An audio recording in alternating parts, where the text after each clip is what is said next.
عند بشهر حبس مثلا احترمه. ولما نائب رئيس محكمه النقد ومساعد وزير الرياضه يطلعوا حكومهم ضدي اقول لهم لا انا مش هنفذ، لا بنفذ ومش هسافر. ده الجواب.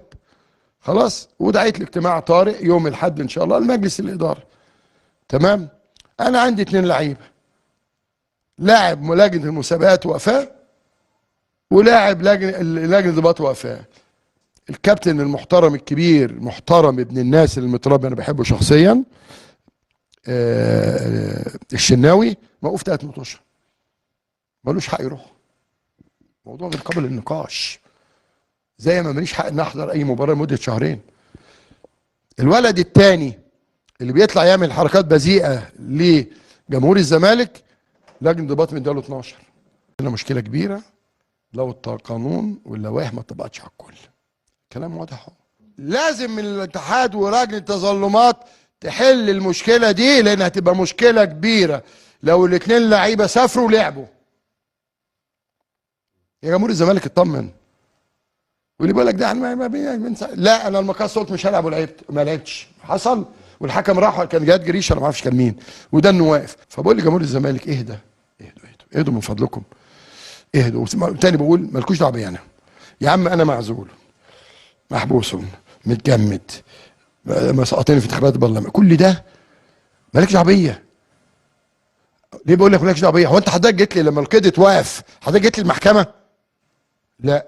هو لما رحت محكمه النقض عشان اخت محمود الخطيب حد جالي؟ لا. هو لما الحساب اتحجز عليه على 100 مليون وعملنا 100 قضيه حد جالنا؟ لا. خليك في حالك بقى. ضيوفنا والاستاذ محمد رجب بيجاوب لنا على ليه الاحتقان ده يا استاذ محمد؟ ليه عملوا الاحتقان؟ في حاجات كتيره في موضوع انا مش عايز اتكلم على، مش عايز اقول اسم الهارب لان خلاص خد كتير قوي دلوقتي بقى نجم النجوم من كتر ما اسمه بيتقال كتير. ليه الاحتقان بالنسبه للهارب وبالنسبه كمان للحكام؟ بسم الله الرحمن الرحيم. شوف يا كابتن جمال، انا من شهر او شهرين في نفس هذا المكان كنا بنتكلم على الرياضه المصريه، وقلت بالحرف الواحد طول ما الميزان كفته مايله يعني مفيش عداله، يعني في الاخر خالص اللي هيدفع الثمن منتخب مصر. قلت هذا الكلام، والنهارده الحملات اللي موجوده على السوشيال ميديا كلها عشان كلمه العداله اللي الزمالك بيطالب بيها. هي العداله دي بتوجع مين يا جمال؟ بتوجع الظالم. اللي بيخاف من العداله مين؟ الظالم. واحنا كنادي الزمالك، انا بتكلم دلوقتي كواحد من جمهور نادي الزمالك، انا مشكلتي الاساسيه النهارده كمحمد رجب الزملكاوي 50 سنه هي ان الزمالك بدون مرتضى منصور مفيش زمالك. الجيل اللي موجود حاليا ما شافش الزمالك على منصات التتويج الا في عهد مرتضى منصور. الجيل اللي هو من 20 سنه 17 سنه لغايه 40 سنه ما شافش الزمالك على منصات التتويج الا في عهد مرتضى منصور. فلما نيجي نقول ان مرتضى منصور بتشن عليه هذه الحمله بقصد هدم نادي الزمالك، تقول لي احتقان؟ ما كانوا بيقولوا مرتضى منصور اللي عامل الاحتقان. طب ما تيجي النهارده ليه عايزين نتكلم على العداله؟ ايه العداله في بص يا كابتن جمال، يعني هو منتصر طبعا يعني اتكلم في نقاط كثيره جدا، بس انا في حاجه مهمه جدا وبيتكلم عليها الصديق والزميل العزيز صبحي عبد السلام، فكرني بالموقف الشهير للكابتن خطيب في دوري ابطال افريقيا، وهو بيقول للمتسبي وبيقول للانفانتينو هذا ليس عدلا. انا بوجه لك بقى السؤال يا كابتن محمود، اللي بيحصل دلوقتي مع نادي الزمالك هل ده عدل؟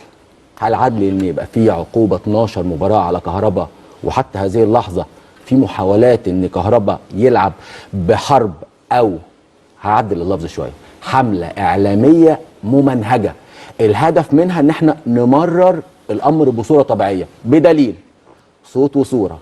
في حلقه الامس كابتن شوبير وهو بيتكلم بيدي كده ايه للمستشار عادل الشرباجي المخرج، بيقول له ايه؟ الكلام ده اتقال صوت وصوره حرفيا. ممكن اللجنه تجتمع عادي قبل السوبر لكن تاجل اتخاذ القرار. هل ده اعلام محايد؟ ما الغرض من اثاره هذه الموضوعات بهذا الشكل؟ اما يكون انا في شاشه محايده وفي مباراه تجمع ما بين فريقين كبيرين بقيمه الزمالك بطل الدوري وحقه انه يذكر اسمه اولا مش بس عشان احنا على شاشه نادي الزمالك، وبين نادي الاهلي جماهير هنا وجماهير هنا، يبقى لازم ده ياخد حقه وده ياخد حقه. هل عدل ان لاعب يتجاوز ولغايه دلوقتي بعد 3 شهور او اكتر داخلين على 4 شهور مش عارفين اللاعب بيلعب ومش عارفين يطبق عليه العقوبه؟ هذا الامر لا يليق تماما. اعتقد ان المرحله اللي جايه الاصوات الخارجه من نادي الزمالك اللي بتطالب بالعداله، انا مش عاوز حق حد، انا عاوز لوائح تطبق في الاهلي وفي الزمالك